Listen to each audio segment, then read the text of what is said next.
semua pelajaran-pelajaran yang kita pelajari itu dibaca lagi. Tafsirannya kita baca. Syukur-syukur alhamdulillah ini kita suka hadir maulid. Lumayan ada ilmu masukan. Itu pun lihat dulu maulid. Kadang-kadang mubalik yang menyampaikan itu juga nggak semuanya nabi disampaikan. Kadang-kadang jauh pembahasannya nggak ada nabinya sama sekali. Akhirnya kita hadir maulid, berjalan di tempat, keringetan di tempat, berisik di tempat. Dari dulu hadir maulid kan kita.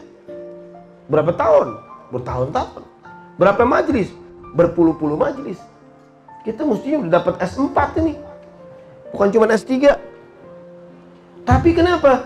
Karena itu dia. Kita tidak mengulang pelajarannya. Karena orang-orang dulu maju itu karena dia pintar. Antum tahu gak? Mungkin saya pernah cerita. Kenapa Andalusia dulu disebut orang-orang seperti Fibonacci yang ahli matematika tuh kunjung ke Spanyol? Kenapa Alexander Agung berkunjung ke Toledo? Kenapa Sylvester II belajar di Andalusia nahu dengan Syekh Al-Imriti Al-Andalusi selama 20 tahun? Karena pada saat itu kaum muslimin tidak berhenti dalam belajar. Dalam sejarah mengatakan dia tidak berhenti dengan al-qana'atu bil jahli.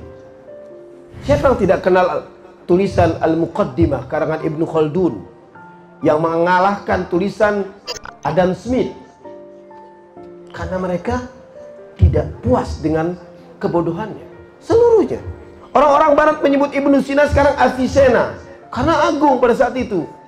Nah, di akhir Spanyol nih sudah mulai turun, anak-anak mudanya udah gak doyan ilmu. Di masjid-masjid udah tidak ada pembahasan keilmuan lagi. Yang ada syair-syair, lagu-lagu, sehingga orang-orang barat yang ketika melihat kaligrafi yang mengatakan yarfa'illahu alladzina amanu minkum walladzina utul ilma darajat, dia tanya, ini apa maksud kaligrafi ini? Ini orang yang nuntut ilmu akan ditinggikan derajatnya sama Allah. Semua orang-orang Eropa pada saat itu melek dan kemudian sepakat, bagaimana kalau kita merebut ilmu ini? Kaum muslimin pada saat itu tenang. Dia tidak terbiasa dengan pembahasan-pembahasan ilmiah. Dia hanya ingin mendengar pembahasan-pembahasan yang menghibur diri dia, tertawa, selesai. Hilang semua pembahasan. Akhirnya mulai dari Eropa sudah mulai berdatangan. Mereka maju. Pada saat yang tepat, anak-anak muda sudah tidak memiliki ilmu lagi. Hunain ibn Ishaq menemukan angka 0. Khairuddin Az-Zarkali menemukan peta. Belum lagi Maryam Astrolabe yang menemukan kompas. Bagaimana dia tepat? Ini umat muslim dulu. Eropa ngambilin buku-buku itu, diplagiat, dibuang ke negara Eropa. Buku-buku tersebut ketika Islam dijajah pada saat itu di Granada 2,5 abad, dibakar bukunya besar-besaran. Hilang perbendaharaan kaum muslimin. Itu umat muslimin susah ditaklukin pada saat itu. Akhirnya karena pernikahan antara Raja Ferdinand dengan Ratu Isabella, menikah, diseranglah kaum muslimin.